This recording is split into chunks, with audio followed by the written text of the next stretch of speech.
Vorbiți-ne puțin despre poftă. Poftă? Pofta e de la Draș. Toată pofta? Numai pofta așa duhovnicească. Așa e bun. Și era de toate poftele trupului a Drașului, care aduce pe om în ghenă. O poftită mănânce din poft și o duce. Iată neamul omenesc. Și cum poate să lupte omul contra poftelor? Păi moartea! Moartea! Moartea! Mor! Și unii mă duc, măi. Unii mă duc, măi.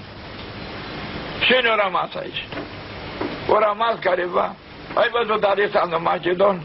O conduce, câte țări conduce pe atunci.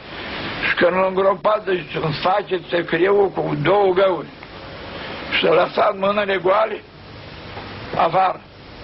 M-a îngropat, dar mâinile afară. Goale? Nu, cumva să puneți în mână. El a fost și filosof. Vreau să arăt la toată lumea, eu care a condus atâtea țări și atâtea războaie, mă duc în groapă cu mâinile goale! Ca să știe tot. Filosofia cea mai înaltă, ea mă mânca varaia să mă...